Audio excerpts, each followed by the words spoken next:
Hello, today we're going to review the fundamental rules to obtain your commercial driver's license in Pennsylvania.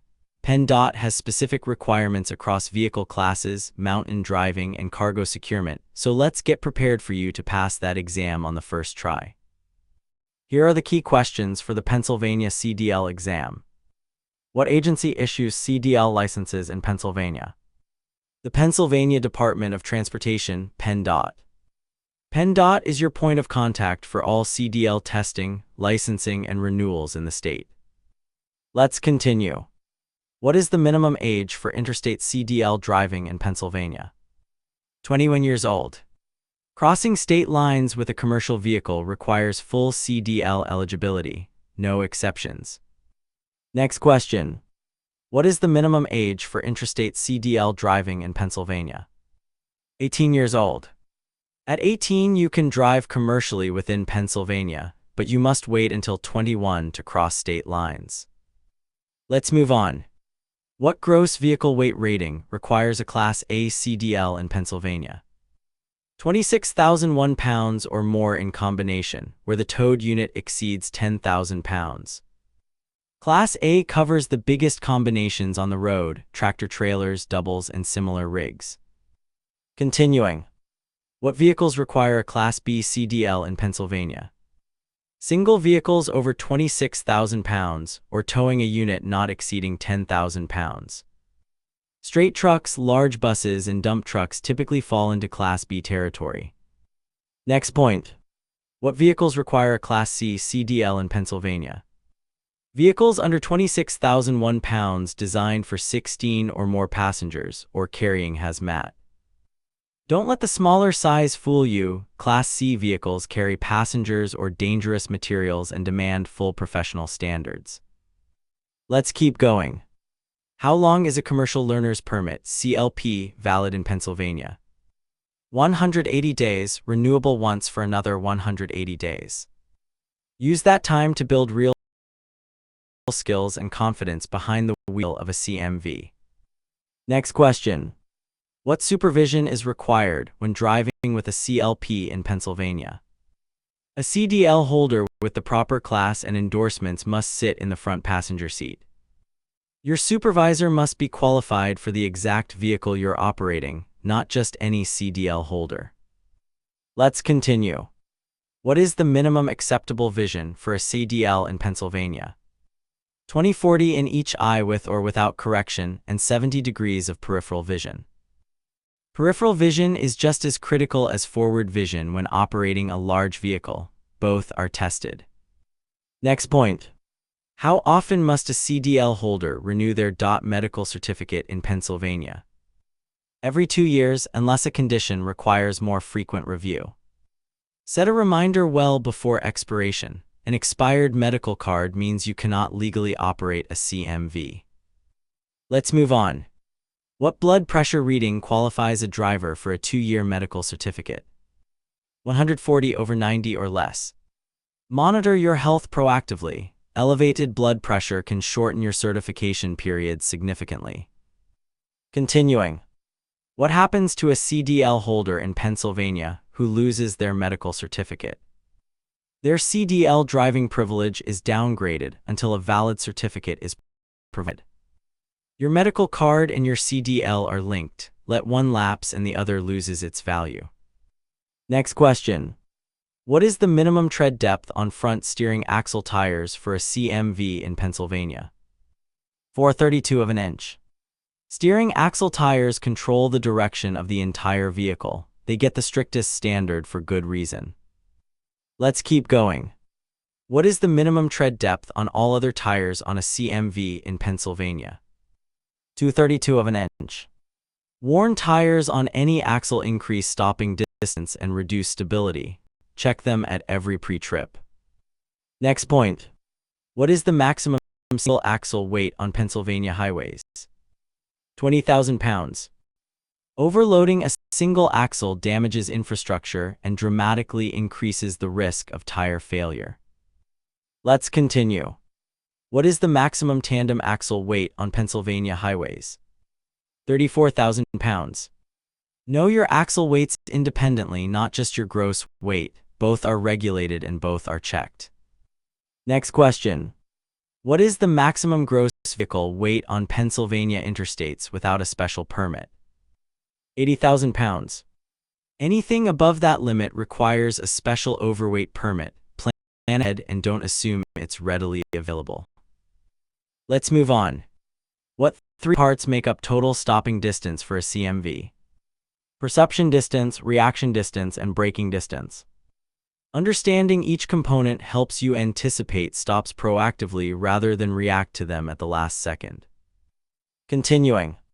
At 55 mph, approximately how far does a fully loaded truck travel before stopping under ideal conditions? About 390 feet.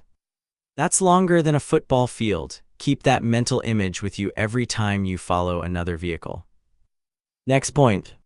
What following distance is recommended for a CMV under normal conditions in Pennsylvania? 1 second for every 10 feet of vehicle length plus 1 second for speeds above 40 mph. A 60-foot truck at highway speed needs at least 7 seconds of following distance. Give yourself that space. Let's keep going. What should a CDL driver do when following distance is reduced by adverse weather? Double the normal following distance.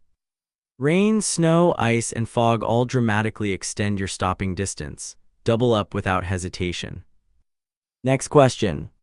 What is the recommended speed reduction when driving on wet roads in a CMV?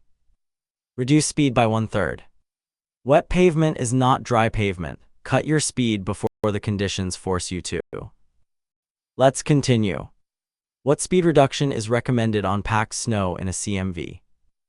Reduce speed by 1/2. Packed snow cuts your traction dramatically. Half speed is not excessive, it's survival math. Next point. What technique prevents brake fade on long Pennsylvania downgrades? Select a low gear before starting the descent and apply brakes in steady, controlled applications. Pennsylvania's mountain grades are unforgiving. Commit to your gear at the top, never halfway down. Let's move on. What gear should be selected before descending a steep grade in Pennsylvania? The same gear needed to climb the same grade. Simple rule, critical to remember. What takes you up safely is the gear that keeps you safe going down. Continuing. What is the proper method for using escape ramps on Pennsylvania mountain highways? Use it without hesitation if the vehicle cannot be controlled going downhill. Escape ramps exist to save lives. There is no shame in using one. Hesitating to use it can be fatal. Next question. What is spring brake activation in a CMV? Parking and emergency brakes that apply automatically when air pressure drops below approximately 20 to 45 psi. Spring brakes are your last line of defense when the air system fails. Know how they work before you need them. Let's keep going. At what air pressure does the low air warning activate in a CMV? 60 psi. When that warning light and buzzer activate, you stop safely, immediately, and without delay. Next point. What should a driver do when the low air pressure warning activates? Exit safely and stop the vehicle immediately. A CMV without adequate air pressure has no reliable brakes. This is a do not move situation, full stop. Let's continue. What is the normal operating air pressure range in a CMV brake system? 100 to 125 psi. Know your gauges and know your normal range. Any reading outside that window demands your immediate attention. Next question. What is off-tracking in large vehicles? When the rear wheels follow a shorter path than the front wheels in a turn. Always account for off-tracking when making turns. Your trailer's rear wheels will cut the corner, compensate deliberately. Let's move on. What is jackknifing and what causes it? The trailer swings out and folds against the tractor, typically caused by locked trailer wheels during hard braking. Smooth, controlled braking is your best defense. Abrupt inputs on slippery surfaces can fold your rig in seconds. Continuing. What is the correct pre-trip inspection sequence in Pennsylvania? Overview, engine compartment, cab interior, lights, front of vehicle, walk-around, and signal check. Learn these 7 steps in order and practice them until they're automatic. The examiner will evaluate every one. Next point. What brake check must a driver perform during the pre-trip inspection? Build air to governor cutoff, test the low air warning at 60 psi, test the parking brake, and check all brake components. Your brakes are your most critical safety system. Never shortcut the brake check, not on the test, not on the job. Let's keep going.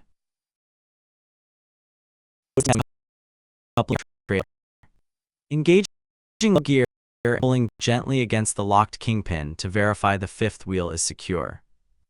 If the trailer moves with you, you're coupled. If it separates, you have a catastrophic problem. Always test it. Next question. What is the correct uncoupling order for a tractor-trailer? Lower the landing gear, apply trailer brakes, disconnect airlines and electrical, then slowly pull the tractor away. Follow every step in order. Skipping a step during uncoupling can result in a trailer collapse or runaway. Let's continue. What is the air loss rate test for a CMV with a fully charged system? With the engine off and brakes released, pressure should not drop more than 3 psi in 1 minute. If pressure drops faster than that, you have a leak. Do not move the vehicle until it's repaired. Next point. What is the purpose of the trailer hand valve in a combination vehicle? To apply trailer brakes only, used for testing, not while driving. Using the trailer hand valve while in motion can cause a jackknife. It is a test tool, not a driving tool. Let's move on. What is liquid surge and which vehicles are most affected? The movement of liquid in partially filled tanks that can push the vehicle unexpectedly. Tank trucks are most affected. A partially filled tank is actually more dangerous than a full one. Anticipate the surge before every stop. Continuing. What does the kingpin connect to when coupling? The fifth wheel on the tractor. The kingpin to fifth wheel connection is the single most critical coupling point on a combination vehicle. Inspect it every time. Next question. What is the Pennsylvania requirement for securing cargo on a flatbed? Cargo must be blocked, braced, tied, or chained to prevent movement, with enough tie-downs based on cargo length and weight. Unsecured cargo is a deadly hazard for other drivers. Pennsylvania and federal rules on this are strict and enforced. Let's keep going. What CDL disqualifying offense results in a 1-year disqualification in Pennsylvania? DUI conviction using a CMV in a felony, leaving the scene of a CMV accident, or driving with a revoked CDL. 1 serious offense costs you a full year, 2 can cost you your career permanently. Next point. What results in a lifetime CDL disqualification in Pennsylvania? Using a CMV to commit a felony involving controlled substances or committing a second major disqualifying offense. There is no appeal from a lifetime disqualification. Protect your CDL like the professional credential it is. Let's continue. What is a serious traffic violation for CDL purposes in Pennsylvania? Excessive speeding 15 mph or more over the limit, reckless driving, improper lane change, following too closely, and texting while driving. These violations don't just cost you points, they put your entire CDL at risk. Next question.